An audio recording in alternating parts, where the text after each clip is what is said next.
მოგესალმოთ ჩვენს ტელემაყურებლებს. მოგესალმებით. დღეს ჩვენი გადაცემა დაეთმობა ძირითადად საერთოდ განათლების პრობლემებს. სამწუხაროდ ჩვენ საზოგადოებაში მარტო ეკონომიკური პრობლემები არ დაგროვდა, არამედ დაგროვდა რაც ყველაზე მნიშვნელოვანი განათლების პრობლემები. და განათლებას აქვს უდიდესი მნიშვნელობა არა მარტო ჩვენი საზოგადოებისათვის, მაგრამ დღეს ჩვენი სტუმრები არიან ახალგაზრდა ჟურნალისტები დათო ქაქუთია, მერანდა ჯარხალაშვილი და ბაჩოკი ტურაშვილი. პრობლემაც გაიარეს ჩვენი განათლების სისტემა, დაამთავრეს უნივერსიტეტები და დღეს შეიძლება ვთქვათ, რომ დასაქმებულები არიან და სასურველი იქნება, რომ თქვენი გამოცდილება გაუზიარდეთ ჩვენს მაყურებლებს, ძირითადად მაინც ჩვენი მომხმარებლები არიან ახალგაზრდები და მე ვფიქრობ, რომ თქვენი გამოცდილება გამოადგება ჩვენს ახალგაზრდებს თუ რა არის აუცილებელი სწავლის პროცესში, რომ გათვალისწინებული იყოს, ძალზედ მნიშვნელოვანი არის, რომ სწორედ იქნეს განსაზღვრული პროფესიის შერჩევა, თორე საერთოდ განათლება იწყება, რა თქმა უნდა, პატარა ასაკიდან, განსაკუთრებით საფუძვლები ეყრება სკოლის პერიოდში და თუ სწორედ არ იქნა არჩეული პროფესია, რა თქმა უნდა, ეს იქნება ძალიან სერიოზული შეცდომა არა მარტო თვითონი პიროვნების, არამედ თვითონ საზოგადოებასთან დაკავშირებითაც და ამ საკითხებზე მე ვფიქრობ, რომ საკმაოდ გამოცდილება დააგროვეთ თქვენ და მე მინდა რომ აი ჩვენ საზოგადოებას მოახსენოთ რა პრობლემების წინაშე ვდგევართ უპირველეს ყოვლისა, რა უნდა გააკეთოს საზოგადოებამ, რა უნდა გააკეთოს ახალგაზრდობამ, ჩვენმა თაობამ და რაც მთავარი არის, აი რა პოლიტიკა უნდა გაატაროს მთავრობამ, რომ შესაბამისად ხელი შეუწყოს ჩვენს ახალგაზრდებს. ძალიან მნიშვნელოვანია განათლება იმასთან დაკავშირებით, რომ პროფესიული განათლება თუ არ თანძდევს განათლება, ძალიან ძნელია დასაქმება, ხო? მაგრამ თუ დასაქმება არ იქნება, შესაბამისად შემოსავალი არ იქნება და აქედან გამომდინარე ახალგაზრდას გაუჭირდება, რომ გაბედოს ოჯახის შექმნა. უშუალოდ ჩემი აზრით განათლება და განსაკუთრებით პროფესიული განათლება უშუალოდ დაკავშირებული არის ოჯახის შექმნის პრობლემებთან, საკითხებთან და ძალიან ბევრი ახალგაზრდა არის, რომელიც ვერ ბედავს დაუშვათ, ახალგაზრდა არის, შეყვარებულები არიან, ოჯახს ვერ ქმნიან, იმიტომ რომ არ იციან, დასაქმებულები არ არიან, მერე პერსპექტივას ვერ ხედავენ და ეს კიდევ ერთხელ დემოგრაფიული დამოუკიდებლები არ არიან თავის ფინანსებში. აი მე მინდა როგორც ჩვენი წარმომადგენელი ახალგაზრდა ჟურნალისტი, სიმპათიური გოგონა, აი მინდა მერანდა შენი მე დავიწყოთ, აი რას ფიქრობთ, რა პრობლემის წინაშე არის, იგივე ჩვენ ვახსენეთ ოჯახის შექმნის პერსპექტივები და აი ყველაფერი დაკავშირებულია საბოლოო ჯამთან, ეკონომიკასთან და განათლება ეკონომიკის გარეშე არ არსებობს. დიახ, მოგესალმებით, მოგესალმებით ჩვენს მაყურებელს. თავდაპირველად არ ვიტყვი უცხოს, ალბათ ვიტყვი იმას, რომ სახელმწიფოს მამოძრავებელი არის ეკონომიკა. ეკონომიკა არის მთავარი ბირთვი, რომელიც ქვეყნის წარმატებას განსაზღვრავს და ძალიან ბევრი რამე არის დამოკიდებული, იმაზე თუ რამდენად ძლიერი არის ქვეყნის ეკონომიკა. მათ შორისაც განათლება და ეს პირდაპირ აისახება სამუშაო ადგილებზე და თითოეული ჩვენგანის ბიუჯეტზე.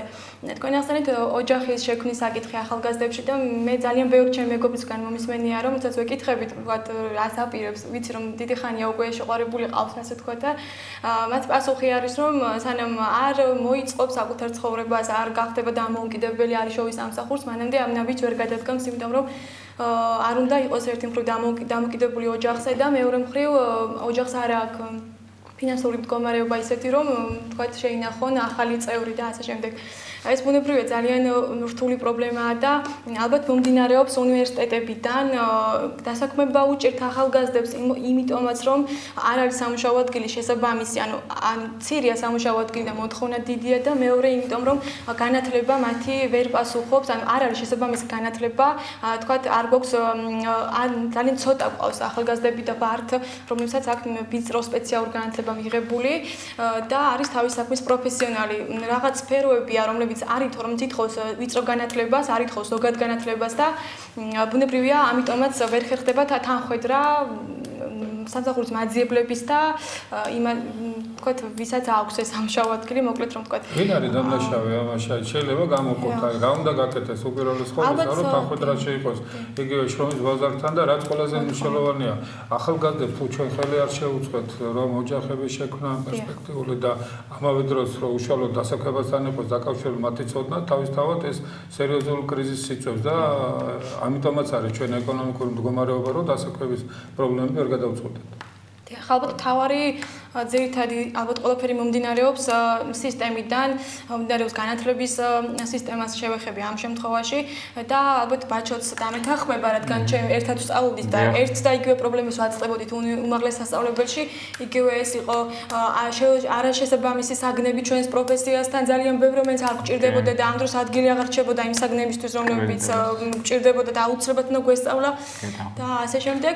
კარგი, აი თქვენი გამოცდილებიდან გამომდინარე, აი რა მიქონია, იგივე თქვენ დასაქმებული ბრძანდები, ჟურნალისტით ხართ და საკმაოდ წარმატებული როგორც ჩემთვის ცნობილი არის, აი რა იყო ყველაზე მნიშვნელოვანი აი სწავლების პროცესში, პრაქტიკა იყო, რომელიც თქვენ გაიარეთ, თუ დაუშვათ ის თეორიული ცოდნა, თუ დაუშვათ იგივე მეგობრების რჩევები, თუ თქვენი კავშირები, აი რა იყო, აი გამოყავთ, აი რა არის ყველაზე მნიშვნელოვანი, იმიტომ რომ თქვენ ეს ეტაპი გაიარეთ ფაქტურად უნივერსიტეტში სწავლის შემდეგ, გავიდა გარკვეული პერიოდი, თქვენ გახვედით, გადიოდით გარკვეულ პრაქტიკას, საქმიან უნარჩვევებს უყრიდით საფუძვლებს და შემდეგ მოხდა თქვენი დასაქმება. აი ეს რა არის ყველაზე მნიშვნელოვანი? ხო, პრაქტიკა არ არსებობს თეორიის გარეშე და თეორია პრაქტიკის გარეშე. ბუნებრივად ძალიან დიდი მნიშვნელობა აქვს თეორიულ ბაზას, მაგრამ გადამწყვეტი როლი ჩემ შემთხვევაში იქონია პრაქტიკულმა გამოცდილებამ, იმიტომ რომ როდესაც დავიწყე უკვე პრაქტიკული მოძრაობა ჟურნალისტიკაში, მივხვდი რომ თეორიული ცოდნა თითქმის არაფერ შუაში, ანუ ათდენილი არ ფაქტიურად თეორიული ცოდნა და პრაქტიკული ჟურნალისტიკის მიმართულებით საქართველოში. ხო, ძალიან ბევრ პრინციპულ საკითხებში არის, რა თქვა, აცდენა. თქვენ როგორ ფიქრობთ, იმიტომ რომ თქვენ ერთი სკოლა გავლილი, ერთი ისწავლობდით და მამაკაცის თვალებიდან დანახული სწავლის პროცესი როგორ იყო? ესე იგი, როგორც ქალტონმა მირანდამ აღნიშნა და იგივე თქვენ როგორც განაცხადეთ, განათლება ფუნდამენტია ძლიერი ეკონომიკის და ასევე ძლიერი ქვეყნის. საწინდარია ეს უპირობოდ, ეს უნდა ვიცოდეთ, როგორც ქართველებმა, ისე ევროპამ ეს აღიარა, გაიგო ეს ყველა განათლების ფასი რაცა განათლებული ადამიანი, როდესაც არის ქვეყანაში, ქვეყანა არის ძლიერი. პირველ რიგში. რაც შეეხება ახლა ჩემს პირად გამოცდილებას, ჩემი სტარტი, ჟურნალისტური სტარტი დაიწყო ჯეუნიუში, ეს იყო 2012 წლიდან, როდესაც მე უკვე თეორიულ ცოდნა შეუსაბამე პრაქტიკული ცოდნა.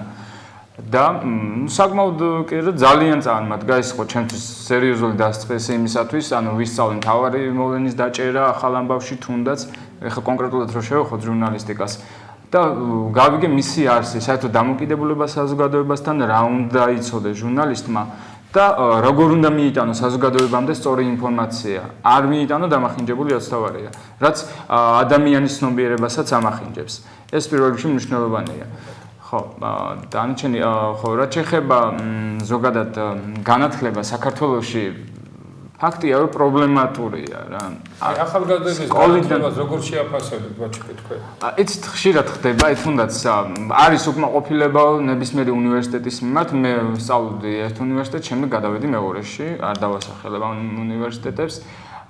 და როგორც ერთით ვიყავი უკმაყოფილო, აღმოჩნდა, რომ არც ის ყოფილა ჩემთვის იდეალური. მაგრამ იცით, ძირითად ცოდნას მაინც მიიღებს სტუდენტი, მაგრამ არსებობენ ისეთი სტუდენტებიც, რომელსაც სტატუსი ჭირდებათ, სამწუხაროდ ბოდიში ამაზე რომ ვსაუბრობ, მაგრამ არიან რომ მხოლოდ სტატუსი ჭირდებათ იმისათვის, რომ ისინი არიან სტუდენტები, განათლებას ნაკლებს იღებენ და პრეტენზიები აქვთ მეტი. ხშირად ხდება ასეთი ფაქტებიც.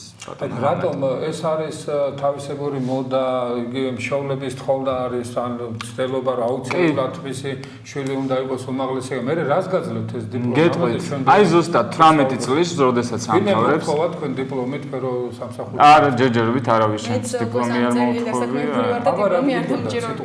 პრაქტიკა ეს ეტყობა მეც არ ვიცი სამშთა კავშირის ვერ მივაყენებ შეურაცხყოფას იმ დროინდელი იმას რომ გადმონაშთი მგონია რატომაც ეს დიპლომი უნდა იყოს. ცოდნა თუ დიპლომი? ცოდნა თავისთავად, მაგრამ დიპლომი გჭირდება რისთვის? ჩვენ იქ არ მიგვიღო, იცით თქვენ დიპლომი გააქვთ? არა, ну არ მინდა შენ. არ არსებობს, აი სამსახურში მაინც აქვთ ხომ? აი ხა მეც პირადად რამდენიმე თვეა დავიწყე მუშაობა, მაგრამ მომთხოვეს რომ უნდა მიმეტანა ეს რაღაც ჩამოთვალე. დღემდე არაფერი არ მიმეტანა, იმიტომ რომ მე უკვე ჟურნალისტიკა ისეთი სფეროა, რომ მე რო ჩავები ამ საქმეში, მე იმის რო აღარ მქონდა, რომ მე იმის. კარგი, მოდი ესე ჩამოყალიბდეთ რა, კიდევ ერთხელ მინდა რომ ჩვენმა მაყურებელმა გაიგოს ყველაზე მნიშვნელოვანი. დიპლომი რა შემთხვევაში გვჭირდება ჩვენ? რა შემთხვევაში? მხოლოდ ერთ შემთხვევაში. თუ სახელმწიფო საჯარო აპარატში, სამსახურში. საჯარო სამსახურში ვიწყებთ. იქ უკვე კანონში არის გაწერილი, რომ აუცილებელია უმაღლესი განათლება გქონდეთ. თუ დაუშვათ ფირმაში იწყებთ, ხო, მესაკუთრეზეა დამოკიდებული, თქვენ მიგიღებთ თუ არ მიგიღებთ. მესაკუთრესათვის თავარი არის რა, თქვენი ცოდნა. ანუ თქვენი პროფესიული უნარ-ჩვევები, რაც მას ბიზნეს მოუდავს, ხო, ეს არის თავარი. იგივე ჟურნალისტიკა, ეს ჩვეულებრივი ბიზნესი არის. ჩვენ კი ვარქვით, რომ ეს მედია რაღაცა, მაგრამ კანონმდებლობის თვალსაზრისით და საქმიანობის კუთხით ეს არის ჩვეულებრივი ბიზნესი. მე მაინტერესებს სიტყვით თქვენი ცოდნა, ასევე თქვენს დამფუძნებელს, ხო, თქვენს რედაქტორს და არა თქვენი დიპლომი. და აქედან გამომდინარე, რატომ უნდა კეთდებოდეს, თუ ადამიანს არ უნდა და არ აქვს, ახლა გარკვეულად თუ სურვილი არ აქვს და შესაბამისი ნიჭიც უნდა გქონდეს, რომ საჯარო სამსახურში იმსახურო, ამის გამო გინდა თუ არა დიპლომი აიღო, მაშინ როდესაც შენ შეგიძლია იყო ძალიან კარგი სპეციალისტი, კარგი ჟურნალისტი, უმაღლესი ენის გარეშე. ხო, შეიძლება იყო ძალიან კარგი ჟურნალისტი, ხო?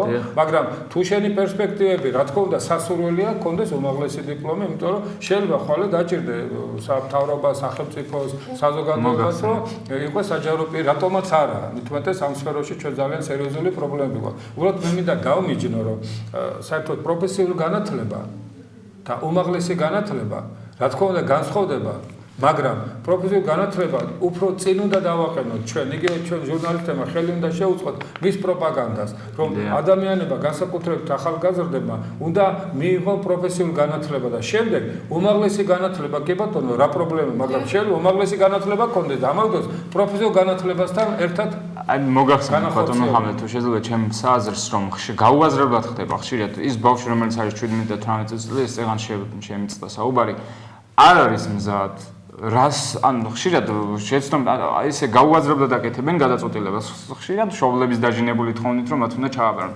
ხშირად იღებენ ამ დიპლომს და ბოლოს მაინც პროფესიული განათლებით მიდიან და შემდეგ იწყებენ ეს კერძო კოლეჯებში სწავლას იგივე ტექნიკის, სანტექნიკის ან რაღაც საგნებზე რაღაცა ისეთ კულინარიაში მიდიან სერიოზული პრინციპში ის არის საქართველოში კულინარია მოგვეხსენება რომ საკმაოდ თუმცა ბაჭო რომ მეტი წელს 18 ხარ უნდა გქონდეს გაცნობიერებული რა გინდა და არ აქვს შეგნებულად გაარჩიო პროფესია მე ეს სამწუხაროდ არ აქვს მირანდა მინდა გითხრა რომ აი ახლაც მე ჩემს მეგობარს გულშემატკი რომ ამ ეროვნულ გამოცდებზე და იმდენ დაბნეული არ შეიძლება რომ ჩაწერო სამი ფაკულტეტი. არ შეიძლება ჩაწერო სამედიცინო უნივერსიტეტი და ამავე დროს ჩაწერო რაღაცა ეკონომიკა, შემდეგ წერი იურიდიულ, შემდეგ წერი ისტორიულ. უნდა არა, ხო, თავარია მოხდე. დღეს ეს არის სტუდენტების ლოზუნგი სამწუხაროდ. კი. მე ვფიქრობ, რომ ძალიან სერიოზული პრობლემა არის, ჩვენი საზოგადოების პრობლემა არის და ყველაფერი უნდა გავაკეთოთ ჩვენ საზოგადოებამ, რომ რაღაცნაირად პრესტიჟი აუმაღლოთ იმ განათლებას, რომელზეც არის მოთხოვნილება შრომის ბაზარზე და რაც შეეხება უმაღლეს განათლებას, შეიძლება აუცილებლობა არ იყოს, მაგრამ ადამიანს თუ სურვილი აქვს კონდეს უმაღლეს განათლება, ეს ისი პრობლემაა.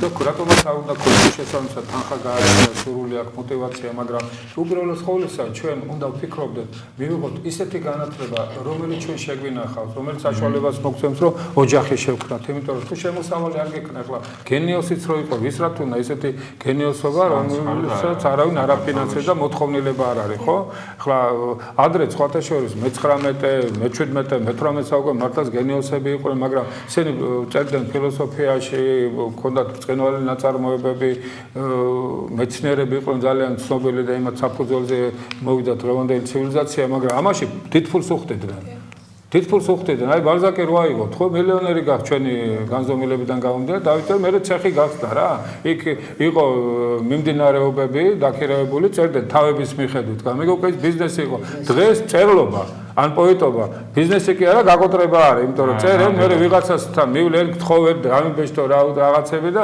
საბოლოო არც არავინ არ კითხულობს ამას აი ესაა პრობლემა რომ არ კითხულობენ თორემ და არც იყიდება ხო თუ არ კითხულობ რატომ უნდა იყულობენ ფულიც არ არის ხო და აქედან გამომდინარე ფულიც არ არის ეკონომიკაშიც არის ხო ამიტომ განათლებაში ეს რაღაცაზე მინდა რომ აი თქვენი აზრით მოისმინოთ ჩვენმა საზოგადოებამ რომ აი თქვენი დამოკიდებულება როგორია აუცილებლად მე მაგალითად ასე მიმაჩნია რომ აუცილებელი უნდა იყოს ისევე ჩვენი ახალგაზრდებისათვის, განსაკუთრებით არა მარტო ახალგაზრდებისა, ჩვენი თაობისთვისაც, ვისაც გარკვეული პრობლემა მარტო პენსიაზე, რატომ უნდა ვიცხოვროთ, როდესაც შეგვიძლია დაუშვათ რაღაცა ჩვენი წული შევიტანოთ საზოგადოებაში, ხო? და ამავდროულად შემოსავალიც გქონდეს, ხო? აი პროფესიული განათლება უნდა იყოს აუცილებელი და სკოლებში უნდა ჩაიყაროს ამას საფუძველი და მე ვფიქრობ, რომ ფსიქოლოგები, განსაკუთრებით და არა მარტო ფსიქოლოგები, უნდა სკოლებში არსებობდეს რაღაცა ინსტიტუტი, რომელიც ხელს შეუწყობს ჩვენს მოსწავლეებს, ახალგაზრდებს სწორ ორიენტაციაში, რომ პროფესია აირჩიონ, სწორედ ეს არის წარმატების მე ვიტყოდი, რა ვიცი, 80% მაინც, იმიტომ თუ სწორედ აირჩიო პროფესია, თუ შენ გულს დაუგდებ ხურს, ხო, შედეგი აუცილებლად დადგება და იქნები კარგი პროფესიონალი და სამუშაო ადგილსაც ადვილად მოიპოვებ და მე მინდა ახლა ამასთან დაკავშირებით ჩემო დათო, შენ გარდა იმისა, რომ ჟურნალისტიკა საკმაოდ ცნობილი, იძულებული გახდე იქიდან გამომდინარე, რომ ჟურნალისტიკაში სამწუხაროდ სამუშაო ადგილები ძალიან ცოტა არის და მოთხოვნილება შეიძლება, მაგრამ მედია თვითონ წამგებიანია მიუხედავად იმისა, რომ ბიზნესია, ასევე გაუმცემლობაში მუშაობ და ფაქტურად იმით ინახავენ ახალგაზრდა ოჯახს და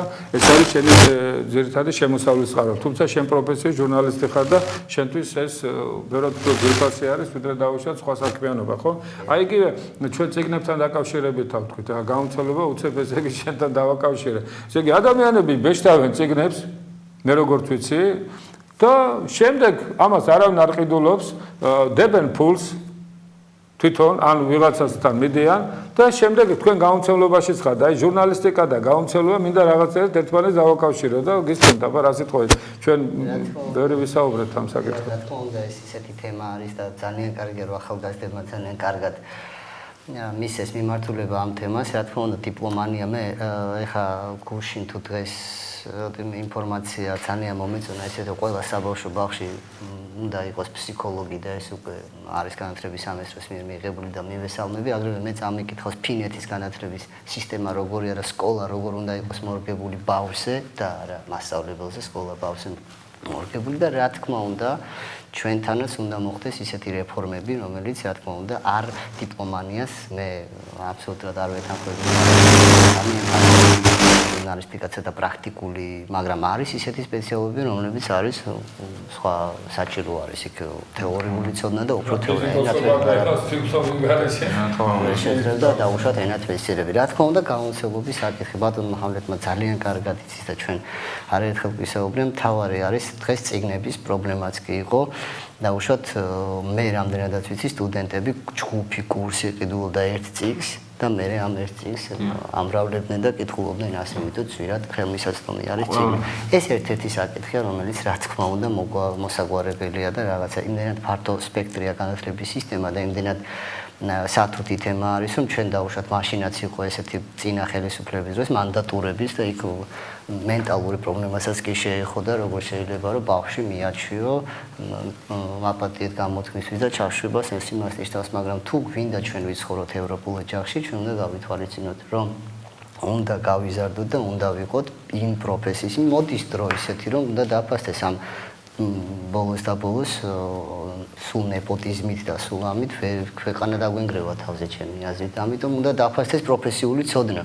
არ აქვს მნიშვნელობა როგორ და რა იქნება. თავარი არის მე ამაში დარწმუნებული ვარ, რომ დაფასდება და ფასდება დღესაც პროფესიონალი. ამას მე მგონი არავინ არ უარყოფს. ამიტომ უნდა შეუწყოს ხელი ზუსტად. უნდა დარეგულდეს იმ გაუმცემლობების და წიგნების ფასების, ამას უნდა მიექცეს დიდი ყურადღება და რაც მე შეიძლება მეტი წიგნი, რაც შეიძლება მეტი ლიტერატურა, რაც შეიძლება მეტი ცოდნა უნდა მისცეს ახალგაზრდობას თვითონ ხელისუფლებას. თეთრ აქვეითაც დავაგეთხვები რა თქმა უნდა, თუმცა აქვეიც დავამატებ, რომ ის რომ წიგნები არ იყიდება, არ მგონია რომ მხოლოდ პრობლემა იყოს იმის, რომ არ გვაქვს ფინანსები. მე ვიცი ჩემი მეგობარი, რომელიც მაგალითის დონეზე რომ მოვიყვანო, შეუძლია არ ჭამოს რამდენიმე დღე საჭმელი, მაგრამ თანხა შეინახოს და წიგნი იყიდოს. მაგრამ არის ასევე ადამიანები, რომელსაც ფული აქვს და თაროებში წიგნები აქვთ ფერების მიხედვით დაწყობილი და არა შინაარსზე წაკითხულიც კი არა აქვთ. ამიტომ ეს არის პრობლემა ჩვენი განათლების დონის და საზოგადოებაშია ყველა პრობლემის სათავე. კარგი შედგება ძალიან. ჩვენშივე მოდი მაშინ პასუხისგებლობა ჩვენსაც გადავანაწილოთ, პირველ რიგში ჩვენს თავზე გადავინაწილოთ პასუხისგებლობა ჩვენშია.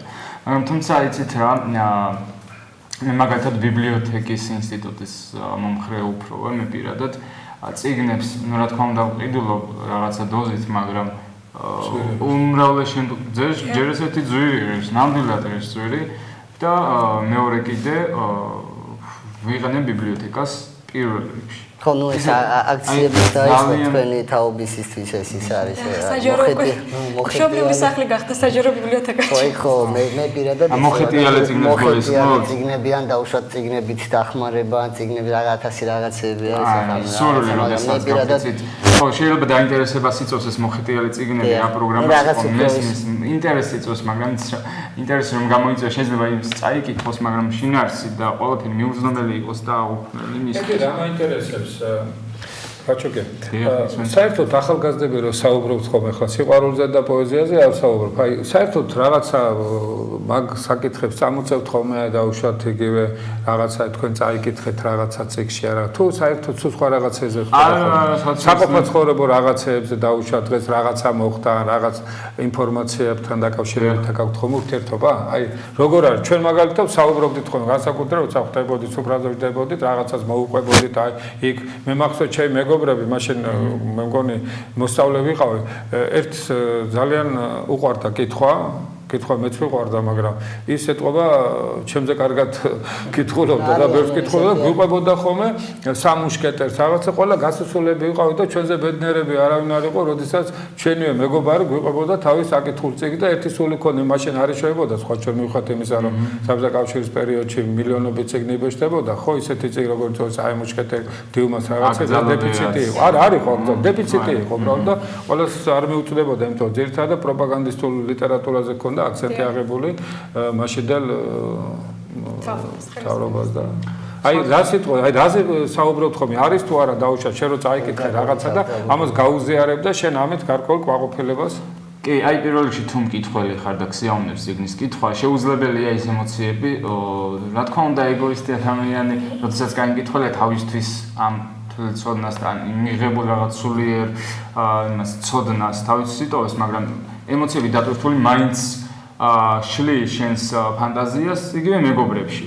ყოფილა ეს შემთხვევები რა თქმა უნდა საბედნიეროდ დღეს ისევ მიუხედავად რომ კომპიუტერმა 21 საუკუნეში და ინტერნეტმა დიდი წილი წაიღო ჩვენი საზოგადოების ინტერესს. რამდენი პროცენტი მიაქვს? დღეს არ რჩება თქვენ არც განათლებით Facebook-ში რამდენი ძალიან დიდი პროცენტი. ეხლა ვერ ვიტყვი მე ხა სტატისტიკას. მაგრამ თქვენი პროფესია Facebook-დან ინფორმაციებს იღებთ, თქვენ ამით შემოსავალი გაქვთ რაღაც მიზნობრივი უნდა იყოს და არა იმისთვის რომ მე მქონდეს კომპიუტერი ჩართული და მოხდა მე ვიჯდე. კი ბატონო, ეს უშუალოდ დაგაშენებელი პროფესიულ საქმიანობას საშუალება უნდა იყოს. კი ბატონო. არ დავიჯდე და თამაშს არ უნდა თვითონ მე ესე მიმაჩნია. არ უნდა ვიჯდე, თამაშს არ უნდა თამაშობდე. იღებ როგორც ფიზიკურ ზარალს, ისე გონებრივს. მირჩემია წავიკითხო, ვიდრე ვიჯდე და რა პლუსი აქვს წაკითხულ წიგნსა და კომპიუტერიდან ამოღებული ინფორმაციას შორის? აი თუ დაუკვირდებოდი ალბათ აი შენ. პლუსი წიგნს ყველაზე დიდი პლუსი აქვს რომ ავითაროს ფანტაზიის და გონებრივ ფაქტორს. ანუ შენ მეტად გონებით, მეტად მიუწვდები იმ ფაქტს და მეტად სწავლობ ადამიანის ფსიქოლოგიას თუნდაც წიგნიდან. ნუ ეხლა მე არ გულისხმობ იმას რომ ინტერნეტი რაღაცა ისეთი ანტიპროპაგანდა ისეთი ჯდობა არა გაქვთ თქოს რომ აი ეს ინტერნეტიდან უბრალოდ აი ორი სივრციდან ორი განზომილებიდან მიღებული რომელსაც არც უნი აქვს არც შეხება შეგილი არაფერი და უბრალოდ აი ხო არ არის ეს იმიტომ რომ ჩვენ ადამიანები მილიონი წლების განმავლობაში ჩვენი ბიოლოგია ჩამოყალიბდა სამგანზომილებიან სივრცეში და ამავე დროს მას უნდა ქონდეს უნი შეხებით უნდა გზნობდეს წონა უნდა გააკეთდეს რაღაცები და ის შემდეგ ეს თავისთავად ჩვენ twins ანვითარებს და ეხლა სხვათა შორის კიდევ ხოლმე უზნაძე იყო და საქართველოში უნდა შექმნილიყო განწყობის თეორია და ნამდვილად უზნაძე იყო აი ქართული მენტალიტეტის გამოხატვა მეცნიერებაში ხო და როდესაც წიგნს ვიღებ ხო და ესე არის ალბათ ყოველ ჩვენთაგანი სხვა განწყობა მეუფლება უკვე მე ვიცი რომ ამას რო წავიკითხა ან უნდა მე შეამოწმო ან რაღაც ინფორმაცია ან უნდა ვისწავლო და ინტერნეტში თითქოს რაღაც აი იმიტომ კი არა ვერეპოვე არა რაღაცა თითქოს აი რაღაც მარილი აკლია რაღაც ესე გნობ თქვენ თუ არ შეიძლება მე აი არის განსხვავება იმიტომ რომ მე ბავშვობა ხადაგიგო გახსოვთ თქვენ პერიოდშიც იყო ხო ხადაგიგო რაღაც იყო ხო ეხლა ის სხვა რაღაც არის შეიძლება ინტერნეტიდან ხადაგიგო წაიკითხო და რაღაცა ემოციები დაგება ხო მომენტალური ეს ახასიათებს ან ინტერნეტ მედიას იგივე წიგნის საკითხავს ნუ მე პირადად წიგნის როლს ამაზე მაქვს კიდეც ნაშრომი გაკეთებული. წიგნის როლს დიდი მნიშვნელობა აქვს საერთოდ ზოგადად ადამიანის ცნობიერების ჩამოყალიბებაში და ის ფაქტორი რომ შლი შენ ელოდები მომდევნო ფურცლის გადაშლას. სუნიც აქვს, აუცილებლად და სიგნალს გაძლევს ეს წიგნის სუნი. დიდი მნიშვნელობა აქვს ამას ყველაფერს უნდა დამუშავება და სხვადასხვა საინტერესო გამოვა ეს თემა. ფურცლის სუნი ხმა ეს ყველაფერი არის სასიამოვნოა მეტად ძალიან სხვა შორის თურმე ადამიანს განსაკუთრებით მეხსიერების თვალსა განვითარებული ქონა ყნოსვის აი ყნოსვით უფრო ბევრს იმახსოვრებს ადამიანი ერთი 10 ჯერ მეც ვიდრე დაუშვებ ხედველობ და აჩვენ და ის ყველაფერი კომპლექსში ჩვენი ტვინის ბიოლოგიას აძლიერებს და ზრდის შეუძლებელი აი ხა მაგალითად ბავშვებს რომ მივცეთ მარტო ინტერნეტიდან სწავლის უფლება ხო აუცილებლად მისი გონება დამახინჯდება ვერ განვითარდება ბიოლოგიურად ის თუ არ მოკიდა ხელი სუნი თუ არ რაღაცა სხვა ფენომენი არის იმიტომ რომ სად რეალური სამი განზომილება უკვე მეოთხე განზომილებას აღავლაპარაკობ დროზე ხო სამი ორგანზომილებაში ეს ვირტუალური სამყარო ბიოლოგიურად მithumetes ახალგაზრდას და ბავშვის ტვინს ფაქტიურად გადაგვარებისაკენ მიყავს ნუ ცუდი ფაქტორი არის კომპიუტერს არ აქვს ხა მაინც ცუდი ფაქტორი იცით პრობლემა რაში ანუ მე როგორც აღნიშნე ზეგან მომენტალურად კარგია ეს კომპიუტერი იმისაც რომ მიიღო მომენტალური ინფორმაცია ხა საშუალება არის ნუ ხა დღევანდელ შეუძლებელი მაგას არ არის რა თქმა უნდა და წიგნის ფაქტორი აი ზე რაღაცა მოკლედ ჩვენ მე მგონი ჩვენ უფრო დეგრადაციისკენ ვიდივართ ვიდრე განვითარებისკენ ჯერ კიდევ რომელ საუკუნეებში ძველი წარსულში საუკუნეებში ეს პაპირუსის კაღალზე როდესაც შემოვიდა ეს წერა ეს ყველაფერი იცით რა მე ვფიქრობ ხოლმე ხშირად და ჩვენ მგონი ცივილიზაციისკენ კი არა მართლა დეგრადაციისკენ ვიდივართ არის ამაზე ჯერ კიდევ რუსეს ქონდა რუსა რო იყო ხო ჟან-ჟაკ რუსოს ქონდა დიახ და მე ვნახე ხელნაწერთა არა უკეთრად კინოსა და ქორეოგრაფიის მუზეუმში ხელნაწერი წიგნი საუკუნე აღარ მახსოვს სამწუხაროდ რომელიც იყო ნუ ისეთი რომ კომპიუტერით ვერ სამობეჭდა მე მგონი ისეთი სილამაზე შესრულებული და ეს რამ არის ჩვენ აი განსაკუთრებით მე ვიტყოდი მოსწავლეებს განსაკუთრებით კიდევ ბავშვობაში აუცილებლად წიგნზე უნდა გავზარდოთ ისევე როგორც ბავშვი უნდა იზრდებოდეს დედის რძეზე ასევე ბავშვი უნდა იზრდებოდეს წიგნზე რა თქმა უნდა აუცილებელი არის იმიტომ თავის ტვინის ის ვერ განვითარდება ბიოლოგია თუ ესე იგი წიგნი თუ ეს არ იქნება სამგანზომილებაში თუ ეს არ იქნება ის 5-6 ჯდობა ადამიანის მიერ ჩადებული ამაში ხო ის მის მნიშვნელობას ვერ აღიქოვდა ინფორმაცია თავისთავად არაფერს არ ნიშნავს ინფორმაცია კომპიუტერსაც გააჩნია მაგრამ ფაქტურად კომპიუტერი ადამიანი ამიტომ ინფორმაცია ემოციებთან უნდა იყოს დაკავშირებული მარტო მამაუჩვენოს მე მგონი კომპიუტერიდან საკითხო შეურაცხმო გეთახმებით აი მე რო აღავის ყველაფერი დავით შერას ფიქრობ როგორც ციგნიერი ახალგაზრდა როდესაც დავინტერესებული ვარ და როცა არ იყო დაუშვათ ისეთი რომანები ციგნად არ შემოხვედრია კომპიუტერშიც დაუშვათ სხვადასხვა ლიტერატურული საიტებიდან წამიკითხავს და დავწერვარ საათობით მართალია ცოტა თვალის პრობლემას კი გამიშნაუხრე, მაგრამ გეთანხმებით მე აბსოლუტურად რომ წიგნი არის სულ სხვა ეს კონკურს გარეშეა, სხვათა შორის წიგნის პროპაგანდა და წიგნის საქართველოში იმდენად კარგად წამოვიდა და მე მოხარული ვარ და ნებისმიერ თაობას მე არც ერთავები ჩვენი თაობა ბატონ მუჰამედ ფორცანა და ასევე ჩემი თაობაც მეც მახსოვს, როდესაც ერთ წიგნს კითხულობდი და განხილვა ხდებოდა წიგნის, განხილვა ხდებოდა ფილმების წიგნის მიხედვით, როგორ იყო წიგნში, როგორ იყო ფილმში. ინტერესანტია კი. ხო, იყო ესე გენიალური რაღაცა აზრობა, იყო დიდი წიგნების განხილვა თქვენ, იმიტომ მეორე თუ მესამე წაიკითხო დაუშვათ ნებისმიერი აი სტენდალიდან დაწყებული ტოლსტოი დამთავრებული შეიძლება იქ ახლა შენ საკუთარი გმირი ყავს, შენ საკუთარ გამოსახავ ამგნის. დაუშვათ მირანდა ბატონი, როგორც დაუშვათ ანა კარენინა თავისი ყავს, მაგრამ ემისი არ იყოს.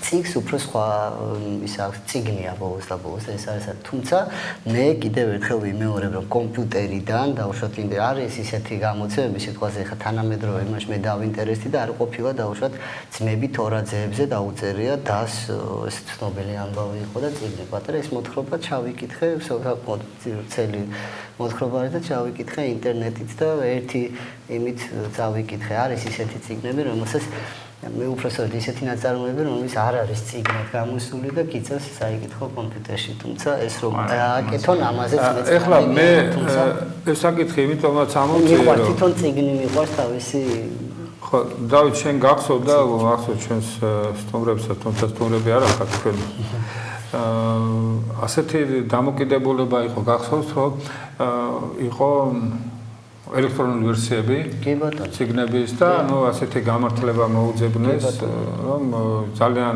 მძიმე არის ციგნები და ბავშვებმა რო ატარონ ხერხემალი გაუმრუდება და რაღაცა ეს თავისთავად თვითონ რაღაც, მაგრამ სინამდვილეში მე მიმაჩნია კატეგორიულად დაუშვებელი არის თუ დაუშვათ განსაკუთრებით პირველ კლასელებს, რომ ჩვენ ციგნზე მუშაობა არ შევაჩვიოთ.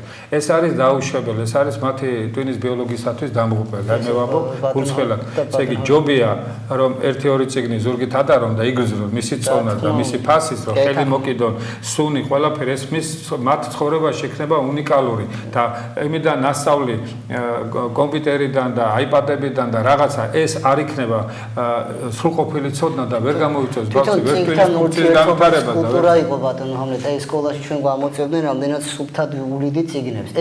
ეგეც არის ერთ-ერთი როგორ შეიძლება ბიბლიოთეკაში რამდენადაც გაჭირვებული ყოფილიყავი და იქ რაღაცა ფუცრის ამოხევა ან ციგნის ჩაკეცვა ან იქ პასტით მონიშნვა ეს ინიშნავდა საკუთარი შინაგანი კულტურაცია. შინაგანი კულტურა და მაგრამ ციგთა მიმართებაში ეს შენიშვნას გაძლევდა დაუშვათ ხო რაღაცა დაშვების რატო კეცავებას ანუ რა იყო ეს აქ კომპიუტერთან ამას ვერ შეძლებ კომპიუტერთან ხარ ეს არის ურთიერთობა ციგთან და ციგნი ნიშნავს თვითონ და სხვათა შორის ახლა გამახსენდა მაგაზე მე როგორც ვიცი იაპონიაში აუკრძალეს გამოყენება რა ქვია საანგარიშოების აი ადრე 20-30 წლის წინათ კალკულატორები რო იყო ხო იცი დაიდებდნენ და კალკულატორით ანგარიშებდნენ და ესეთი მიდგომა იყო რატომ უნდა დავახარჯინოთ დრო ამაზეო ჯობია პირდაპირ აკრიფონ და თავარი იაზრონოს აღმოჩნდა პირიქით რომ თუ ესე იგი არ დაიწყებს მათ ანგარიშა თუნდაც ორჯერ-ორი რამდენია რაღაცა ტვინი არ ვარჯიშდება და საბოლოო ჯამში ეს აისახება უარყოფით და ზარმაცდება ტვინი ისევე როგორც მუსკულები თუ არ ავარჯიშე ხო ის გადაგვარდება ატროფირებას განიცდიდა. ბავშვობაში ჩვენ ეს უნდა შევაჩვიოთ. ამიტომ მე ვფიქრობ, რომ აი თვითონ მე იმას არ ვამბობ, რომ ბავშვებიდან არ უნდა შეეჩვიონ, კომპიუტერი უნდა ისწავლონ, რა ეს გასაგებია, მაგრამ მაინც აქცენტი უნდა გაკეთდეს ციგნზე. ციგნი არის ნომერ პირველი ამის ძალიან დახვეწილი სტანდარტებია განათლების მიმართ და საკმაოდ შეიძლება მილიარდობით თანხა იხარჯება რამდენადაც შეიძლება მხატვრულ ლიტერატურაზე არ იყოს ორიენტირებული, საერთოდ ყველა რომანი წაიკითხო ამას ვერავინ არ შეძლებს, ან საერთოდ არ იყო დაინტერესებული და ისე წაიკითხო დაუშვათ ავტორის მიხედვით, მაგრამ ციგნი როგორც განათლების მომცემი, მე მგონი კონკურს გარეშეა და არის არა, ამას ხელი უნდა შეუწყოს. ჯერ პირველში ოჯახმა უნდა გავათვითცნობიეროთ რა მავნებელი არის დაუშვათ მარტო განსაკუთრებით ბავშვების კომპიუტერიდან მომზადება, ასე ვთქვა და იგივე დედაენია რომ ისწავლონ და ანბანი კომპიუტერიდან. მე ვფიქრობ, რომ ეს ახლა შეიძლება უცხოენა სიტყვაზე გაგიადვილოს იქ რაღაცა თამაშები რა ეს კარგია, მაგრამ მაინც აი როგორც კიდევ ერთხელ ვიმეორებ, დედის რძე ისე ჭირდება ბავშვს ციგთან ურთიერთობა რა. აი როგორ ინფორმაცია აუცილებელია სხვანაირად მისი ტვინი ვერ განვითარდება და ახლა ამაზე არსებობს გარკვეული კვლევები და თუ ჩემი არავის არჯერა შეუძლიათ მიმართულება რამდენიმე წელს წინ ქართულმა გამომცემლებებმა დაიწყეს ილუსტრაციები რომ უფრო საინტერესო გახდეს ბავშვებს მე ვერ მხოლოდ სამი მაშინ აკეთებენ ციგნებს ხო ამე ბავშვები და ესეთი კარგი მაგალითად ხო იყო ასეთი მცდელობა სხვა შორის აი სუნის იმასაც დაუმატებდნენ რაღაც გარკვეული იმას რომ იმიტომ რომ ძალიან ასოციაცია რომ გამოიწვია ეს არის ერთ-ერთი უძლიერესი მეხსიერების აეროტრიუმ ფუნდამენტი არის და თუ დაუშვათ მოხდებოდა აი ეხლა მაგ კუთხით ადრე იყო ასეთი შემთხვევა მახსოვს რომ დაიწყეს სტერეოფილმების მე გეუბნები 80-იან წლებში სტერეოფილმები მაშინ შემოდიოდა და სხვა შორის სუნელების ვარიანტში ხო იყო გამოყენებული 200 სახის სხვადასხვა არ იყოს ეს მაგრამ ძალიან ძვირი დაგზა და მე ეს აღარც მინახია ამის განვითარება, მაგრამ აი ახლა დღეს მომივიდა აზრი, რომ თუ დაუშვათ ასეთი რამე მოხდება, მე არ შევხედრი ვარ ყოველ შემთხვევაში, რომ გამომცემლო განსაკუთრებით ბავშვებს ხო? რომ გამოიყენონ დაუშვათ ისეთი საღებავები, რომელიც ეკოლოგიურად რა თქმა უნდა სუფთა უნდა იყოს და მას სუნიც რომ გქონდეს ეს იქნება ბრწყინვალე. აქვე დავამატებ რომელიც რომ ამ სუნეთთან შინაარ შეესაბამება. ვიღაც შესაძლოა მიუღებელიც აღმოჩნდეს, ამიტომ კარგი იქნება ალტერნატიული ვარიანტიც რომ შევთავაზოთ, იგივე სუნელების. არა, მე უბრალოდ რატო ვლაპარაკობ? საინტერესო იქნება. ხო, იმ საღებავებს სიტყვაზე, ხო, ქონდა გარკვეული დღესაც მოხდა, იმიტომ რომ მეხსიერება ახლა ბიოლოგია არ ვერ გავიქცე. ეხლა მაინტერესებს მერანდა შენ როგორ ფიქრობ? და საუბარი არის საერთოდ დავიწყეთ ჩვენ განათლებიდან, მე მივარ, იმიტომ რომ ბავშვობიდან იწყება განათლება, თუ ბავშვობაში შენ არ აქვს мотиваცია რომ მიიღო განათლება, არც ახალგაზრდობაში. მე უკვე გამოუცხადებელია. ბავშვობიდან და ერთი ძალიან საინტერესო საკითხია, მოინტერესებს შენი აზრი როგორც გოგონას აზრი. დღეს ძირითადად მაინც საქართველოში მომსახურების სფერო არის განვითარებული და ძირითადად დასაქმებულები არიან გოგონები, განსაკუთრებით ახალგაზრდა გოგონები და ბიჭები გვერდზე არიან და ჩვენ რო დავიწყეთ ოჯახის შექმნიდან გამომდინარე, გამოდის რომ თვითონ გოგონამ უნდა შეარჩიოს დავისი მეუღლე, იმიტომ რომ იმან უნდა შეინახოს, იმან უნდა მოუაროს, დედაცის უნდა გაქცეს და ბიჭებმა რა უნდა გააკეთონ? იქნებ შენ გვიკარდა ხო, რა უნდა გააკეთონ, ა? მე არ ვთვლი რომ გოგონების უფრო უპირატესობა გვაქვს, მე პირიქით მგონი. სფეროს გააჩნია. ჟურნალისტიკაში მაგალითად კარგი, მამაკაცური სფერო რა დაგუტოვეთ? ბაჩო ბოდის ჩაგერთვები აქ და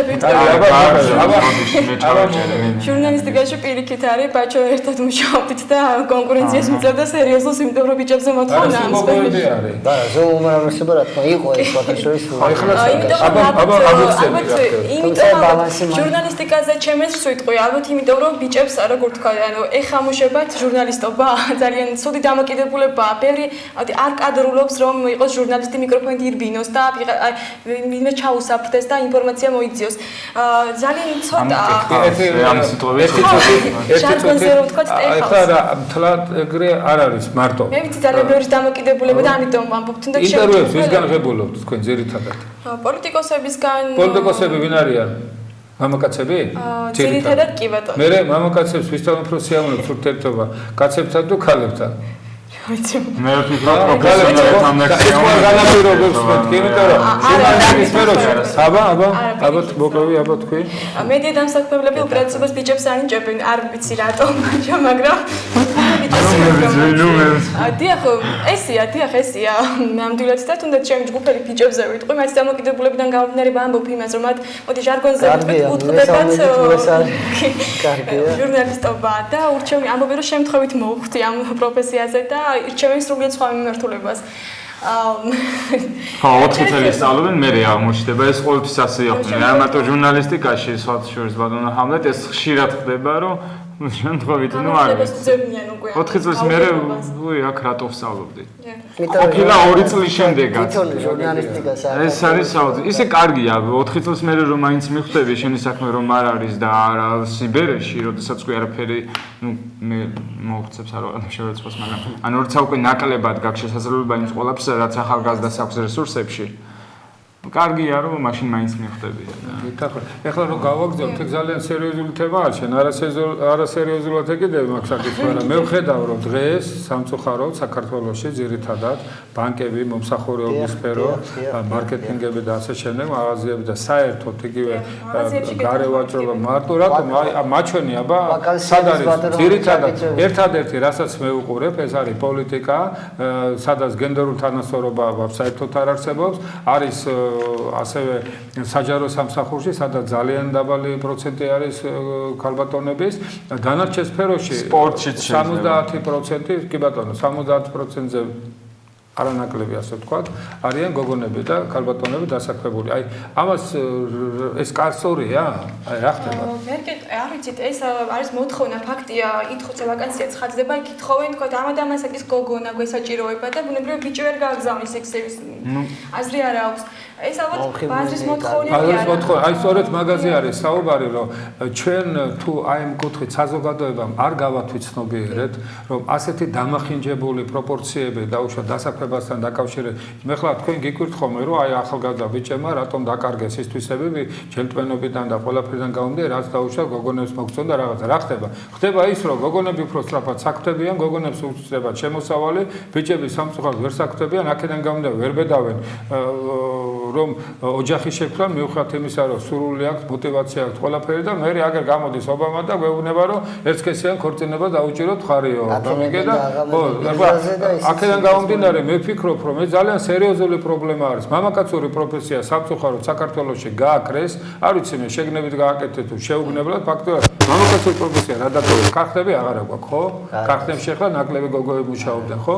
ახლა მამაკაცური პროფესია ერთი დარჩა საჭესტრიალი და იქ საჭესთან ექსტრა ინტერესი უნდა წამოვიდეს. მე არ გულისხმობ მარტო არ შეიძლება საჭერ. ჩვენ იცით რა. გაზარმაც და შეიძლება არ გაზარმაც და ამაზე თავის დროზე ჩვენი ერის მამა ილია ჭავჭავაძეც საუბრობდა რომ სიზარმაცე ბუნებაში გვიდევს. ადამიანს რასვა, ეხლა რის თქმა მინდა აქედან გამომდინარე. არსებობს დასამუშავებელი მიწები. საქართველოს დიდ ტერიტორიაზე. ხალხო ჰოლანდიაში კორპუსებზე და სადარბაზოებზე აკეთებენ განაშენიანებას, იგივე მწვანილის და რაღაცების მოყვანა ყველაფერს. შენ იცი რომ მანდაც ქალები მუშაობენ. მანდაც ქალები მუშაობენ. საქართველოს ჰოლანდიაში არა, სხვა შორის ჰოლანდია საერთოდ ჰოლანდიელები როგორც ისე ბიჭები, ისე გოგოები ძალიან საკმაოდ შრომელი ხალხია. მე მინახავს ბევრი ფილმი, ისაც მინახავს, მეგობრებისგანაც ვიცი, რომ საკმაოდ ესეთი ხალხია, რა, მუშა ხალხია. ეხლა ძალიან ორი პრობლემა არის ჩემის აზრით. ერთი, რომ მე როგორც უყურებ, დღეს გოგონები უფრო ცდილობენ რომ ისწავლონ, იმიტომ რომ მათ გაათვითცნობიერეს, რომ გოგო უფრო პრაქტიკულად აზროვნებს. რა მამაკაცები ახალგაზრდობაში ცოტა იდეალისტები ვართ ხოლმე და ისინი უყურებ, იმიტომ რომ რატომ ჯერ ეგერთი გოგა მომავალი დედა ხდება, ხო ის თავისთავად თუ მან თავის პერსპექტივებს არ ჩაუყარა საფუძველი და მას არ ექნება შემოსავალი, მარტო დღეს მამაკაცზე დაყრდნობა და რაღაცა პრინციპში შეიძლება ძალიან სავალალო არასტაბილურია სამსახური შეიძლება ყველა გაგათავისუფლოს. ამიტომ გოგოებს მოტივაცია აქვს რომ ისწავლონ, პროფესია შეითვისონ და შესაბამისად ბაზრის მოთხოვნილებებს ანგარიშს ეს ერთი მხარე არის. ახლა მეორე მხარე არის ის რომ დაუშვათ ჩვენთან რადგანაც მარტო ჟურნალისტიკაზე არ არის საუბარი არის საერთოდ ჩვენს ეკონომიკაზე, რადგანაც ახლა როდესაც ჩვენ ლაპარაკობთ მამაკაცო პროფესიებზე, საუბარი არის ისეთ ახლა ოპერატორობა, ხო? ქალს უფრო ეხერხება რაღაცა სიტყვაზე, ვიდრე მამაკაც უფრო ისეთი პროფესია აქვს, რაღაც მშენებლობაში, რა თქმა უნდა, მამაკაცები უნდა, სოფლის მეურნეობის ძირითადად მამაკაცები უნდა, სადაც ფიზიკურ შრომასთან არის და სხვა ტიპის აზროვნებასთან. ახლა მე შეურაცხყოფას არავის არ მოვაყენებ, მაგრამ ბევრ საკითხებში ხალის აზროვნება ჯობია მამაკაცისას და ბევრ რაღაცებში სწორედ იმიტომაც არის, რომ ერთმანეთს ვავსებთ, ნამდვილად სულ სიტყვის მნიშვნელობა. და ამიტომ ფიქრობ, რომ ეს სერიოზული პრობლემა არის, ამას სერიოზული ყურადღება უნდა მიაქციოს საზოგადოებამ, განსაკუთრებით მთავრობამ, რომ რაღაცნაირად დავაბალანსოთ. წინააღმდეგ შემთხვევაში ჩვენ თუ ესე ახალგაზრდებს ხელი არ შეუწყოთ, რომ ახალგაზრდობაში შექმნან ოჯახი, მე ვლაპარაკობ 25 წლის, ახლა უცხოეთშიც მიღებული არის, მე როგორც ვიცი, რომ 30 წლის შემდეგ, მაგრამ 30 წლის შემდეგ და რაღაცა ის იმათ აქვს ესეთი ფუფუნება, რომ იქით ჩამოდიან გამზადებული კადრები და მთელი მსოფლიო მიისწრაფის განვითარებული ქვეყნებისაკენ და ჩვენ პირიქით საქართველოსთან გარბიან უცხოეთში და ფაქტობრივად დემოგრაფიული პრობლემები დავამატებ, რომ ამ დამსაქმებლების მხრიდან არასწორი დიფერენცირება ხდება. რა მხრივ? ჩვენ უნდა ვიცით რაზე უნდა ვიყოთ მოწოდებულები პროფესიონალიზმზე და არა სქესზე, ეს ხო დაუშვებელია. ნებისმიერ მე შემხედრია ავტობუსის ძველი ქალბატონი. აქა? კი, არის ჩავალები. ცოტანა ეგ 0.5. ხო, რა თქმა უნდა, მაგრამ იცით ინტერესიდან გამომდინარე, თუ აინტერესებს, მე რას ვამბობ, იცით, არ უნდა მოვახდინოთ დიფერენციაცია. ჩვენ თუ გვინდა ევროპა, ჩვენ თუ გვინდა თუ ვესწრაფით, კარგია ვიყოთ იმ ევროპიდანაც, სხვა შორის საქმე მინდა ჩავურთო და არა რაღაცა განხრების ხრი მეკეთავებით, რა თქმა უნდა. და დიფერენციაცია არ არის საჭირო, მაგრამ მოთხოვნილება არის ბაზრის, ამაშია მთელი სასაფიქრებელი არის, სერიოზული საფიქრებელი. ავტობუსის ძღოლი ჩემი აზრით ძალიან უცნაურია და უარყოფით დამოკიდებულება არის საზოგადოებაში. მე ვიცი, ჩვენ შემჩნევია და ვიცი ჩემ გარშემო. ანუ ზოგადად ძღოლებზე თუ ავიღებთ, ეს ეს თემა რომ რაღაცნაირად მეტაკლებად დავხუროთ, აი უბრალოდ მაინტერესებს შენი აზრი, უბრალოდ როგორ უყურებ ეს პრობლემა არის თუ არ არის, იმიტომ რომ აი გოგოთვალები დანახული პრობლემა, მაინც სხვანაირად აღიქვევა, იგივე კაცებისა და ბიჭების სახთაბა შეგროგორ ფიქრობ? დასაქმების პრობლემა, რა თქმა უნდა, სერიოზულია საქართველოში, როგორც გოგოებისთვის, ბიჭებისთვის ძალიან საკმაოდ სერიოზულია და იმაში გეთახმებით აბსოლუტურად იმ მიმართულებაში, უბრალოდ ერთს დავამატებ იმას, რომ მართლაც შევიწროვდა ის სფერო, სადაც ბიჭებს შეუძლიათ დასაქმდნენ.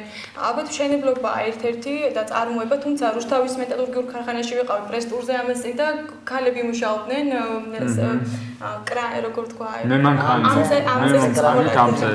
მე ვერ გეტყვით რა გაუჭirdათ ესეთი, მაგრამ ფაქტია რომ ხდება გაცვლა ასე თქვა ადგილების და არის ესეთი პროფესიები, სადაც ბიჭების თქვა ოპერატორი ძალიან მძიმეა კამერა და უჭირს ხალხს ტარება, მაგრამ ძალიან ბევრი კოლეგა მყავს, რომელიც ოპერატორი და ძალიან მძიმე 12 კილოგიან კამერას ზურგით ატარებს და იღებს. ჩემი აზრით ბაჭო იმაში გითხრები რომ დიფერენციაცია არ არის აუცილებელი, თავი პროფესიონალიზმი და თავი რომ შენ საქმე დაკისრებული საქმე შეასრულო პირნათლად და შენს დარჩე კმაყოფილი და შენ დამსაქმებელიც. უბრალოდ ჩვენი საკითხი წამოვწეთ, იმიტომ მე რასაც უყურებ ეს არის სერიოზული პრობლემა.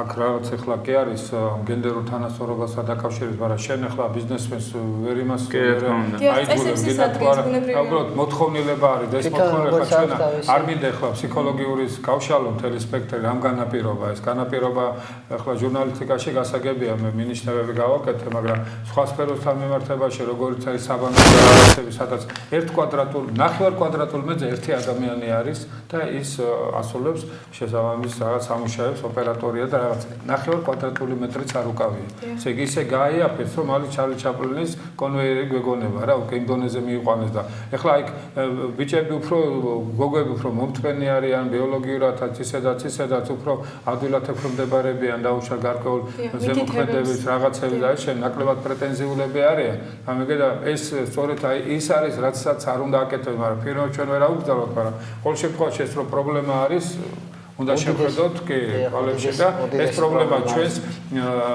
სხვა პრობლემებზე გადადის და ჩვენ თქვი დემოგრაფიის და ოჯახების არ შექმნისკენ და შიში და რაღაცები და არასტაბილურ ზოგჯერ თვითონ ერთ ფაქტს დავამატებ ბატონო ჰამლეთ, აი თუნდაც მაღაზიებში პრომოგოგონები, თუნდაც ბანკის თანამშრომლები ხელფასია საკმაოდ დაბალი, იწყება 300-400 ლარიდან და ბიჭი, იმიტომაც არ იჩევს ამ სამსახურს, რომ მას ის ვერ შეინახავს ამ 400 ლარით დაუშვათ ოჯახს, ამიტომ გოგოსთვის მეტნაკლებად საკმარისია. ჩემი აზრით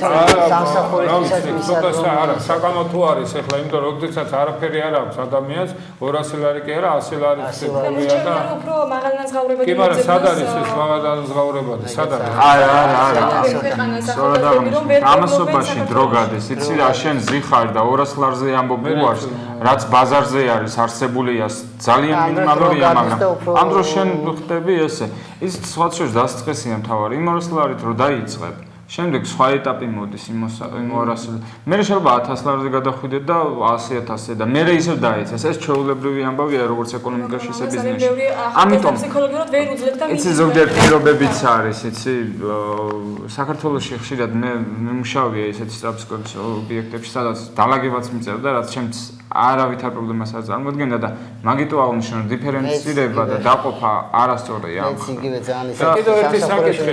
აი მაგალითად ევროპაში და ადრე ახალგაზრდობაში ბევრს კითხულობ და მაინტერესებდა ცნობილი ადამიანების ბიოგრაფიები, განსაკუთრებით პოლიტიკური მოღვაწეების, საზოგადო მილიარდელების და სხვა შორის ყველას ბიოგრაფია იწყებოდა იქიდან, რომ ისინი მუშაობდნენ მიმტანად დამლაგებლად ზოგი აზეთებს ატარებდა რაღაცა და ყველამ დაიწყო აი როგორ გითხრა ისე ყველაზე ესეთი არაპოპულარული შრომიდან და მე გახდა შემდეგ და იქ სხვათა შორის თავის შვილებს შემდეგ ისინი ხო აგზავნიან იგივე ვინც სწავლობს იქ მილიონერების შვილები და მილიარდელები მუშაობენ ჩოლო დამლაგებლებად დასაწყისში რაღაცები და ამით აჩვევენ ფაქტიურად შრომას პირველი ნაბიჯები არ შეიძლება იყოს სათაკილო თუ ადამიანი შრომობს და იქ რაღაც შემოსავალი გაქვს ხო კიდე დამლაგებლად იმუშავა კიდე ჭურჭელს რეცხავდა პირი ამასაც იყო ერთი არ მინდა ეხლა იქ ოფილი მთავრობის ერთ-ერთი პიროვნება არჩევნები იყო რაღაცა მე დღესაც ვისვარ სიმპათიებით ვარ გამშვალული და უთხრეს ერთ-ერთმა წამოაძახა შენ მე ხაც როგორ დაგიჭერ შენ ესე იგი ჭურჭელს რეცხავად მუშაობდიო ხო და მე გავბრაზდი გამეგე და გამოვედი თუ მართლა ჭურჭელს რეცხავად მუშაობდა იმიტომ რომ თავისი სწავლა დაეფინანსებინა პირიქით უნდა მოგეწონდა ასეთი ხალხი უნდა ეს რაღაცა კუდაბზიკობა რაღაცა ეს თემა ბოდიში აი ეს თემა ასევე უნდა იყოს როგორც ბატონო ჰამლეთ ნეპოტიზმის თემა აი ეს ორი თემა ერთმანეთთან საქართველოში ეს რატომღაც ძალიან ისე შემოიჭრა და ძალიან ცუდ მინიშნება და ძალიან ცუდად მოქმედებს ამ სფეროში დასაქმების სფეროში ხო და მე ვფიქრობ, რომ აი ამ კუთხითაც ბევრი რამე უნდა გაკეთდეს, იმიტომ აი ხლა შენ რო თქვი, ხო? მირანდა რომ აი ასეთი ის არისო, რაღაც თაკილობენო, რაღაც აი თვითონ შენ რო თქვი უკვე ეს ჩემთვის მაინც კარგი არ არის, იმ თვალსაზრისით, რომ ახლა შენავა ახალგაზრდობა ასე ფიქრობს. რას ქვია თაკილობების დამოკიდებულება მისაუბრია მათთან ამ თემებზე და სწორედ აქედან გამომდინარეობს. ვინ არიან მილიონერების შვილები არიან ისე? არა, სხვათა შორის ძალიან გაჭირებულებიც და დიდ გაჭირებას იტანენ. ქართული მენტალობის პრობლემა აქვს და ძალიან მწუხარო ესე მენტალური აი იმას როგორც ნეპოტიზმი ამიტომ ხაზგასმა გავა. ქართული მენტალობა ასევე რაღაც ქართული მენტალობა კი არ არის, ეს არის ადამიანური მენტალობა, არასწორი მენტალობა. ქართულ ძიმილაძე რატო მოსხოვიჩი რატო არის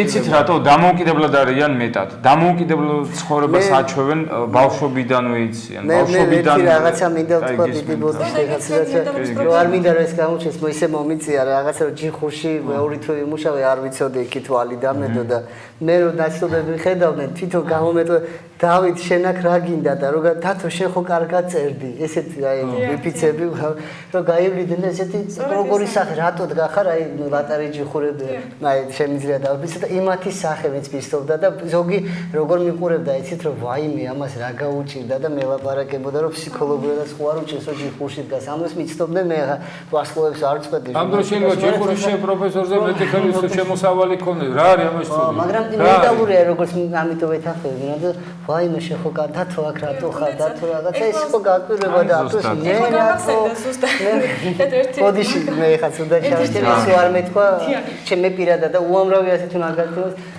ეხლა გამახსენდა ზუსტად ჩემი ერთ მეგობრმა მითხრა რაღაც ვაკანსიას ეძებდა ნახა მიმტანის ვაკანსიას სადაც საკმაოდ 400 ლარი იყო საშუალო თანაზღაურება და ვერ გამიხილა სახში ეთქვა რა იტყვის მამა ჩემი რომ მე მისი შვილი მიმტანად იმუშაო არა და არ არის მილიონერი არ ჩვეულებრივი საშუალოდ და უფრო დაბალი თანაზღაურის შემოსავლის მქონე ოჯახი და ეს თქვა ეთანკილება რომ მიმტანად იმუშაოს ეს ჩემი აზრით არის ქართული მენტალიტეტი მსგავსი დამოკიდებულება არ მგონია რომ რომელიმე ქვეყანაში სოციუმია მაინტერესებს თუ დავუშვათ უმცირესობასთან მიმართებაში ამ ბოლო პერიოდში განსაკუთრებით რაღაც ესეთი დამოკიდებულება არსებობს ხო შესაბამისი ხო და კი მაგრამ მიმტანობასთან დაკავშირებით რატომ უნდა იყოს ასეთი მე არ მესმის ეს არც ერთ ქვეყანაში ასეთი მსგავსი რამ და საიდან მოდის დავუშვათ ეხლა ჩვენ რო თქვა ჩვენი თაობის წარმომადგენლება კომუნისტების პერიოდში სხვათა შორის თუ ვინმე მუშაობდა ვაჭრობაში ხო მას უფრო არ ქონდა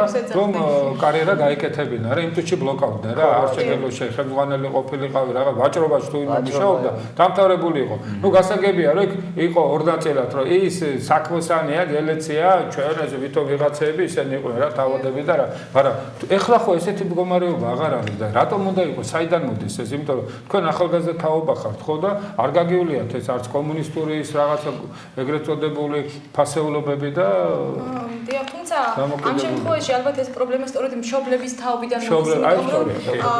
პროვინციაზე არაზრუნავ წარმატებულია ეს მაგალითი რომ ბოდიში დათო რომ გავაგრძელო ეს რასაც ყვებოდი სწორედ ეს მაგალითი სწორედ მას უნდოდა რომ ემუშავა მაგრამ რაც ტყვის მამაჩემი რაც ტყვის მისი მეგობრები როცა დამინახავენ რომ სადღაც მუშაობ მიმტანად როცა ბავშვი შემოვლენ დასწრებიან და მე მიუტან დავუშვათ ყავას რა სიტყვიან ისინი ანუ ეს არის მშობლების თაობის დამოკიდებულება და პრობლემა და არის ჩვენი რა გამოდის რომ ჩვენი თაობის მენტალიტეტი უნდა ჩავრეც ხო არა მე არ ვიტყვი ბატონო აბა როგორ უნდა მოვიქცე სწორი ასპექტები უნდა გადმოვიღოთ და არასწორი ყველა თაობამ საკუთარი თქო ღირსეული საქმიანობით და შრომით უნდა აჩვენონ რომ არაფერს სულს არ აკეთებენ და არ არის სუდი ის რომ მე მიმტანი ვარ არაფერს არ ვაშავებ პირიქით უშრომო აი ხა როგორ ცაა აი ეს ნაცნობი რომ მიღება შეუსწავლო დიახ ეს თაობათა შორის კონფლიქტი ყოველთვის იყო და უნდა რაღაცნაირად შევრიგდეთ ეს დავამატებ რა ხო ეს მამის გულისთვის არ წავიდა რომ მამა ჩემი რას იტყვის ჩამოყალიბდება იგივე სტერეოტიპები ჩამოყალიბდება თვითონაც და მე იმის შულიც იგივე სტოს და ასე მახინჯდება თაობა მაგრამ იცი რა ჩვენ წინა თაობაზე ვერ დავიწყებ ვერნაირად ტავას ვერ ვესწრი იმიტომ რომ ყველა თავის ყველა კი არა ძალიან დიდი ნაწილი არ არის ასეთი იმ თაობამ უფრო მეტი ტანჯვა გამოიარა ვიდრე ჩვენ ნუ ხა ჩვენც რაღაც ასპექტები ვნახეთ ჩვენ ახალგაზრდა თაობამ მომდენად იგივე მოვესწარით ომს და სხვადასხვა სამოქალაქო დაპირისპირებებს, რა თქმა უნდა, მაგრამ ის კრახი, რაც ამ წლების განმავლობაში საბჭოთა კავშირის დროს განიცადა, იგივე ბატონი ჰამლეტის თაობამ, იგივე ბატონი და თვითონაც მოესწარით. კი ბატონო.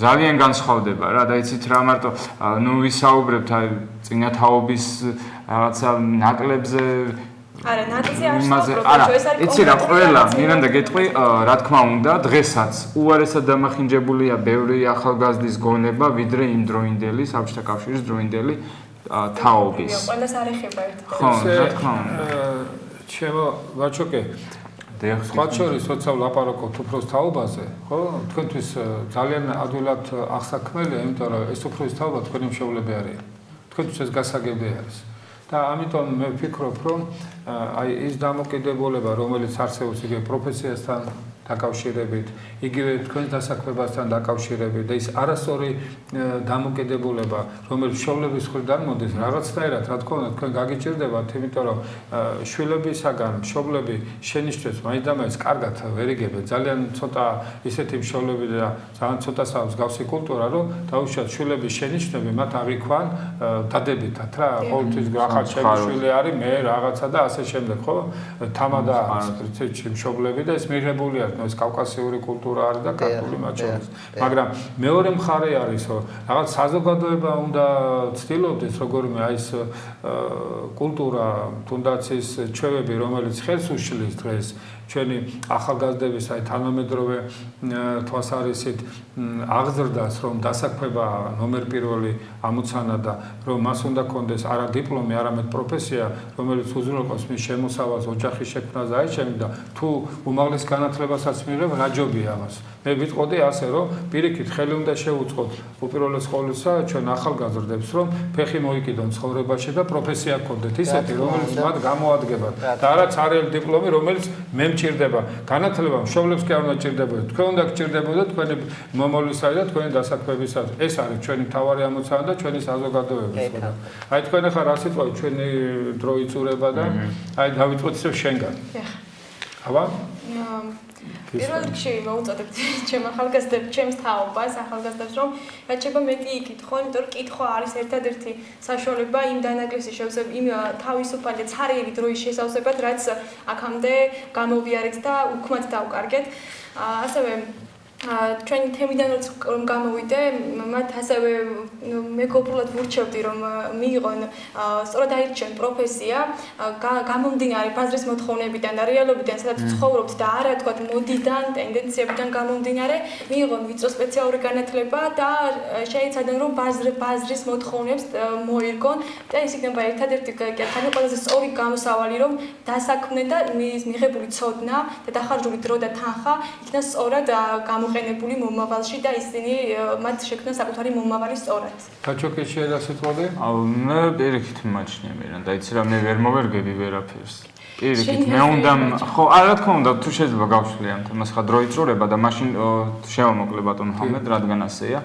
პირიქით მე მგონი გარემო უნდა მოვირგოთ ჩვენ და არა ჩვენ მოვირგოთ. მე ჟურნალისტობა რომ მინდოდა მე არ უნდა წავსულიყავი აგრონომიულ მიმართულებაზე და იმიტომ რომ ეს სურდა მე ხო არ შეიძლება ეს ინდივიდუალურად უნდა განსაზღვროს და ის მამის თაობას და იმ მენტალიტეტს კი არ უნდა დაეკითხო ეს თვითონ უნდა გქონდეს გონება ჩამოყალიბებული რომ მე ეს მინდა და მნიშვნელოვანია კითხვა აბსოლუტურად სწორი ახსენე მირან და განათლება და კულტურა მოდის წიგნიდან და ასევე უკულტურობაც მოდის გააჩნია რომელი ასპექტისგან წავა ის კითხველი დიდი მნიშვნელობა აქვს ამას და მნიშვნელოვანია საზოგადოებასთან ურთიერთობა პატივისცემა წინათაობის თავისთავად პატივისცემა იგივე პატარა ბავშვების და აიცით რა როგაილით პრინციპია მოკლედ ასეთი ჩამოყალიბდა რომ კარისკაცსაც იგივე ემოციებით უნდა შეხვდე დამნაგებელსაც, რაღაცა პარლამენტარსაც, პრემიერსაც, პრეზიდენტსაც და ყველას. მამა ღმერთს მოიხსენიებთ შენ, ლოცვებში ვამბობთ შენ, არ ვამბობთ თქვენ. რაც დღეს ჩვენი მოჩვენებითი ეს თქვენ ეს ასე. კი, ჩვენ ღმერთს დიდი ავტორიტეტი როგორ წოდო, დიდი სულიერი ძალა გვაქვს, არ გაგვაჩნია. შესაბამისად მას ღმერთს მიმართავთ შენობით. და ჩვენ ერთმანეთს თქვენებით. ამით დავით თქვენი მოსაზრება. მირანდას საკითხი რომ მეც ყოველთვის და მიხარია რომ მე ყველა თაობის მეგობარი მყავს და არიან პატარა ჩემი მეგობრები რომლებიც ხშირად მეუბნებიან მიხარია ეს ძალიან რომ რა წავიკითხო დავთო რას მირჩევთ მოდიანჩევთან აი ესე ვნახე ესე წავიკითხე მე ამ თაობაშიც პატარა თაობას გულისხმობ ხედავ ძალიან ნიჭიერ ძალიან რა თქმა უნდა პოტენციურ და კარგ ახალგაზრდებს და ამათ არ უნდა დაუკარგოთ ინტერესი და არ უნდა დაუკარგოთ რა თქმა უნდა ის სურვილი რომ იცხოვრონ და ფინანსურად ეკონომიკურად გაძლიერდნენ და შექმნან ტრადიციული ქართული ლამაზი ოჯახები. რა თქმა უნდა ძალიან ბევრი მოსაზრება იმაზე რომ ჩვენ ვითარდებით თუ არა განათლების სისტემა ვითარდება თუ არა იქითკენ სადაც უნდა წავიდეს არის მაგრამ ერთი რამ აგერ ბატონო ჰამლეტმა თქვენ კარგად ახსენეთ ბატონო ჰამლეტ ის რომ ჩვენ უნდა შევძლოთ და უნდა გავაკეთოთ ის რომ ვიცოდეთ რა პროფესიას ვირჩევთ და პროფესიული განათლება რა არის რით უნდა ვიცხოვროთ არ არის ეს არავითარ დამოკიდებული მე არის გარკვეული ჩვენ შევეხეთ პატარა ასაკში არ უნდა იყოს მაგრამ ხედავ ისეთ ახალგაზრდებს ვინც ამას სწორად საზღვრავს და მიხარია რომ ხედავ და ვიცნობ ასეთ ადამიანებს ჩვენ და დავიმშვიდობოთ ჩვენს ტელემაყურებლებს მე შემიძლია თავად ვთქვათ რომ ჩვენ ძალიან კარგი ახალგაზრდობა გვყავს უბრალოდ საზოგადოებამ ხელი უნდა შეუწყოთ განსაკუთრებით მშობლებმა რომ მათ მიიღონ შესაბამისი ისეთი განათლება რომელიცაც მოთხოვნილებაც არის და მათ სულიერებასაც თავისთავად ასახავს და იმედი არის რომ ყველაფერს გააკეთებს ჩვენი მთავრობაც რათა ახალგაზრდებს მისცეს არა მარტო შესაბამისი განათლება და სწორი პოლიტიკა შეარჩიოს განათლებას დაკავშირებით, არამედ ხელი შეუწყოს დასაქმებაში და ეს უშუალოდ მე მგონი მთავრობისა და საზოგადოების მოვალეობაში არის. მადლობა. მადლობა. ძალიან დიდი მადლობა. მადლობა მაყურებელს. დიდი მადლობა.